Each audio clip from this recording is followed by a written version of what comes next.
Hello hello everyone.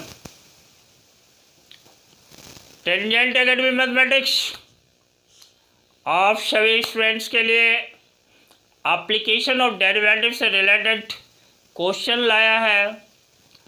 आप सभी बच्चों के लिए इस क्वेश्चन को सॉल्व कर डालना है और क्वेश्चन आपके सामने ध्यान में रखना, एप्लीकेशन ऑफ डेरिवेटिव से लिया गया है क्वेश्चन, कैलकुलस का पार्ट है।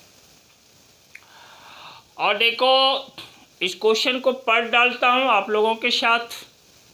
लिखा हुआ है the radius of a cylinder is increasing.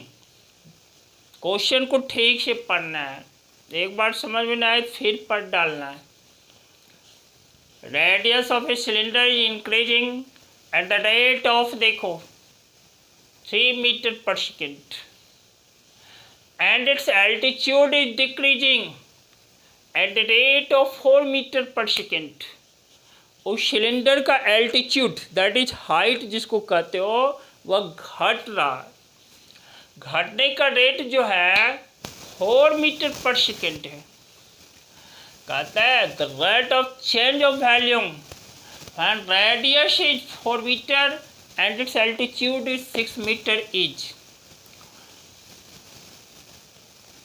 उस सिलेंडर के वॉल्यूम को चेंज करने का रेट क्या है और उस मोमेंट पर क्या है जब रेडियस 4 मीटर रह जाता है और हाइट एल्टीट्यूड जो है 6 मीटर रह जाता है चेंज करते करते। और इसका जवाब यहाँ पर है, 4 ऑप्शन है, कोई एक ऑप्शन सही है, करेक्ट है और करेक्ट ऑप्शन को सेलेक्ट कर लेना है। लेकिन सेलेक्ट करने के पहले हमें क्या करना होगा, उसे सॉल्व कर डालना होगा, तभी तो हम सेलेक्ट कर सकते हैं ना। तो सबसे पहले आपको मैं इजी कर डालता हूँ एक ग्राफ के माध्यम से। ग्राफ मत कहो, फिगर के माध्यम से। देखो एक सिलेंडर यहाँ मैं बना डालता हूँ। देखो सिलेंडर, छोटा सा सिलेंडर बनाया, ठीक है।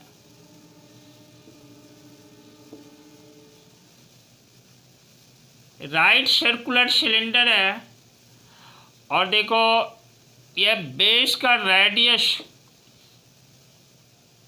इसको स्मॉल आर लेट कर लिया, लेट किया। देखो लिख डालता हूँ, let radius equal to are.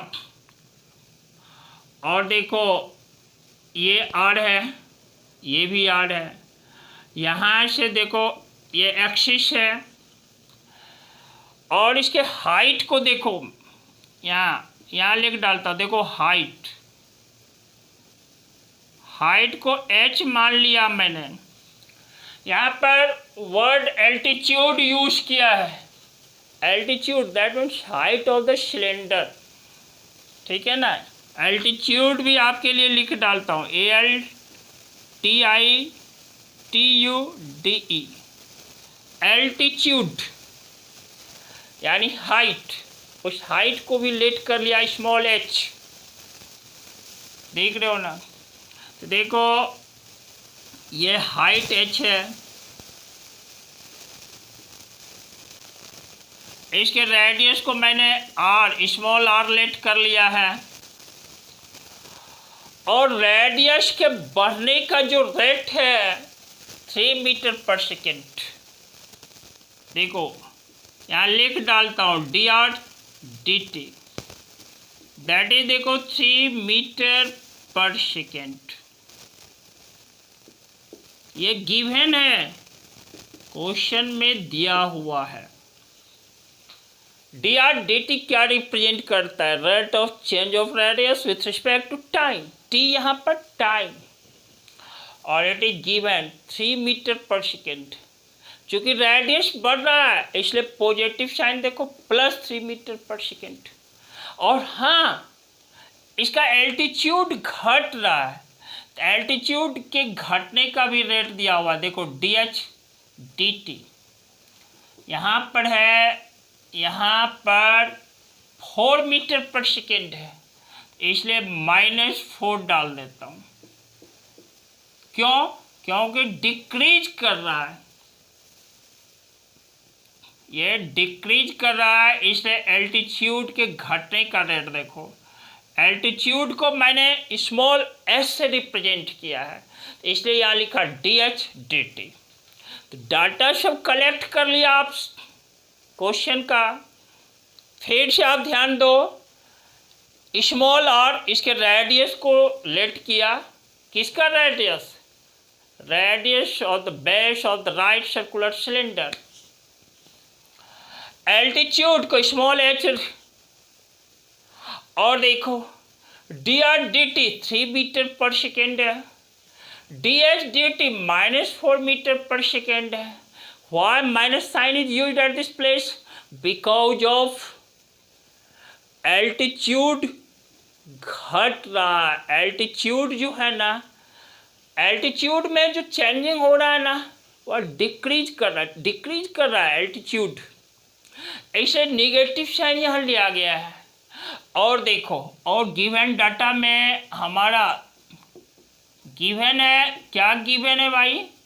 जब रेडियस 4 मीटर हो और हमारा 4 मीटर हो, हाइट हमारा 6 मीटर हो, इस मोमेंट पर हमें उसे वॉल्यूम के चेंज करने का रेट फाइंड करना है। कब? जब रेडियस चेंज करते करते 4 मीटर रह जाए और हाइट क्या रह जाए?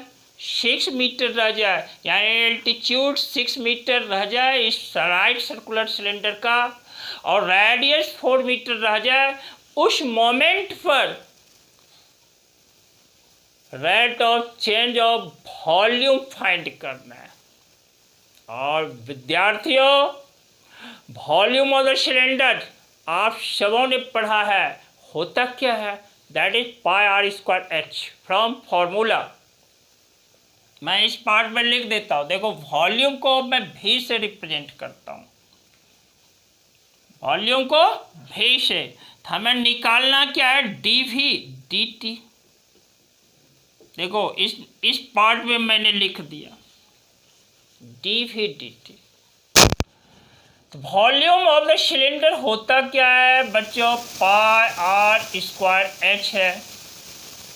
देखो, h वेरिएबल है, r वेरिएबल है, पाई कांस्टेंट है। हमें इस v को t के रिस्पेक्ट में डिफ्रेंशिएट कर देना है, dV/dt। देखो, पाई कांस्टेंट है, r² u इंटू वी पे डिफ्रेंशिएट करो, r² h का क्या? dH/dt प्लस देखो h कांस्टेंट, r² का 2r, देख रहे हो ना, 2r। देखो, r² का t के रिस्पेक्ट में differentiation 2r into dR/dt, into dR/dt। इस तरह से देयरफॉर देखो dV/dt इक्वल टू देखो पाई इंटू देखो r² इंटू dH/dt प्लस क्या? h into 2r into dR/dt।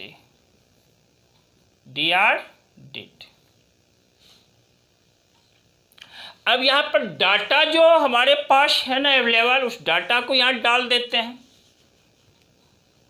देखो, पाई इंटू देखो r हमारा क्या है, यहाँ ध्यान देना, 4 मीटर, 4 का square that is 16, dH/dt negative है, -4 इसके प्लेस पर पुट किया, प्लस देखो h क्या है? 6 मीटर, 6 डाला, 2 इंटू r क्या है? 4 मीटर, और dR/dt देखो 3 मीटर पर सेकेंड, यहाँ 3 डाल दिया और ब्रैकेट क्लोज। देखो, पाई इंटू 16 इंटू -4 -64 प्लस देखो, यहाँ ध्यान दे दो, 4 into 2, 3, 12. 12 into 2, 24. 24 into 6, 144. इस पार्ट को क्लोज कर दिया। देखो pi into -64 plus 144 that is 80। Pi into 80 यानी रिजल्ट क्या है 80 पाई। चूंकि वॉल्यूम में चेंजिंग हो रहा है टाइम के रिस्पेक्ट में, डिविडेटिव वॉल्यूम का यहाँ पर यूनिट क्या होगा मीटर क्यूब, क्योंकि रेडियस हाइट ये सभी डाटा मीटर में डाला हुआ है। तो 80 पाई मीटर क्यूब पर सेकेंड। अब समझ लो भाई कि वॉल्यूम में जो चेंजिंग हो रहा है ना टाइम के रिस्पेक्ट में, यही मेरा रिजल्ट है 80 पाई क्यूबिक मीटर पर सेकेंड। आप इस 4 ऑप्शन को देखो कौन सा ऑप्शन दिख रहा है सही है। आप ध्यान दोगे तो ऑप्शन ए करेक्ट है। Answer A, option A is the correct. और करेक्ट ऑप्शन को मैंने टिक लगाकर सेलेक्ट कर लिया है। बच्चों ये रहा क्वेश्चन का सॉल्यूशन आपके सामने। आप इस वीडियोज को देखना, कहीं भी कन्फ्यूजन में रहेंगे आप कमेंट करना, कमेंट को रीड करूंगा, रिप्लाई देने का काम करूंगा। ऐसे के साथ मैं कमेंट कर डालता हूं, फिर आऊंगा आपके सामने। भटकना नहीं, काम करते रहना, लक्ष्य की ओर समर्पित रहना। इसी के साथ lots of thanks to you बच्चों, वेरी गुड।